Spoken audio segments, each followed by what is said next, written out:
check my school's language corner. Here you can see there is language corner right above, and there is part of speech in English. First there is noun. Is a person or a place, an animal or a thing. Then adjective. Or describe the noun or a pronoun. It tells you what kind, how many, or which one. Like a little girl has a pink hat. There is little and pink is adjective. There is verb. Verb shows an action or a state of being. Adverb. Describe the verb, adjective or another adverb. It tells how, when, where, or to what accent. Pronoun. Replace the name of a person, place, thing, or idea in a sentence. Preposition. Describe the relation of a noun or pronoun to another word. Conjunction. Joins words or phrase together. Like, I didn't feel well today, so I stayed home. There, say is conjunction. There are many other examples, and there is interjection. Is a word or phrase that shows a strong feeling. Like, oh no, wow. That is the conjunction. There is verb, action, helping, and linking. There is 3 types of it. Swimming, dancing, work, play. That is action, helping. It helps the main sentence to help.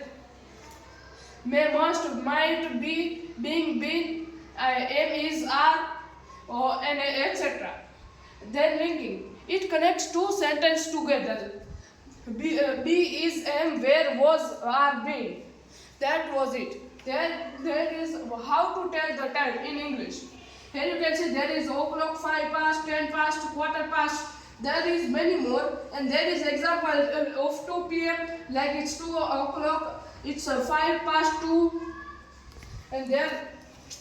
And પછી અમારે આયા છે રૂધિકૃત અને રવાનુકારી શબ્દો, જેમાં રમાના ઠેર ઠેર ધીમે ધીમે તેવી રીતે આપેલા છે. પછી આયા છે માતૃભાષા, તેમાં આપણે કેવી રીતે પત્ર લખો તે આપને સમજાવ્યું છે. પછી છે લેખન જોડણી મહત્વ. આયા સમજાવવામાં આવ્યું છે કે લેખનમાં જોડણીનો શું મહત્વ છે તે. પછી આ છે વિભક્તિ. વિભક્તિ 2 ભાષામાં હોય છે, ગુજરાતી અને સંસ્કૃત. આ જોઈ શકો છો બધી વિભક્તિ આપેલી છે. પછી આ છે ગુજરાતી અંકો, જોઈ શકો છો. આમાં આપેલું છે મા વિશે ગીતો, પ્રાર્થના અને બાળ ગીત અંકો, પ્રાર્થના ગીત અંકો, કૃષિ ગીતો અને વગેરે. પછી છે મારી માતૃભાષા. આમાં આપણે સમાનાર્થી શબ્દો, કહેવતો, રૂઢિપ્રયોગ, શબ્દ સમૂહ માટે એક શબ્દ વગેરે વસ્તુઓ આપેલી છે. આ બધું મારા જેવા જ બાળકોએ બનાવેલું છે. પછી અહીંયા જોઈ શકો છો કે અહીંયા આપેલા છે ફેસ એક્સપ્રેશન. આ અમારે અંગ્રેજીમાં આવે છે. અને રેફરન્સ બુક, અહીંયા 4 ભાષાની બધી જ રેફરન્સ બુકો આપેલી છે. અને અહીંયા એક ઓક્સફોર્ડની ગુજરાતી અને અંગ્રેજીની ડિક્શનરી પણ છે. અને અહીંયા અમારા બધા પ્રોજેક્ટ ફાઇલો આવી રીતે અમે કરેલા છે. અને અહીંયા છે અમારી વર્કશીટો. આ અમારી અંગ્રેજીને વધારે સુધારવા માટે અમે ઉપયોગ કરીએ છીએ, જોઈ શકો છો. અને અહીંયા છે વર્ડ ફોર્મેશન. અહીંયા બહુ બધા છે, જેમ કે સ્ટેબલ, સ્ટેટ, કેટ, ચેટ, એ રીતે બહુ બધા અહીંયા આપેલા છે. પછી અહીંયા છે હેતર્થ કૃદંત. તે અહીંયા આપણે સંસ્કૃતમાં આવે છે. પછી અહીંયા પણ છે સંબંધિત ભૂત કૃદંત. અને અહીંયા કાળના જુદા જુદા આપેલા છે ચાર્ટ. તમે જોઈ શકો છો કે અહીંયા અમે અંગ્રેજીમાં બહુ બધી રમતો આવે છે, તો એની અંદર અમે અહીંયા ચિઠ્ઠીઓ બધામાં આપેલી છે. અમે આ ચિઠ્ઠીઓ લઈને તેનાથી બહુ બધી પ્રવૃત્તિ પણ કરીએ છીએ. પછી અહીંયા આપેલા છે હિન્દી ભાષા 6 અગ્ન હે. इसमें અહીંયા બધી હિન્દી ભાષાના નિયમો અને વિરુદ્ધાર્થી શબ્દો આપેલા છે.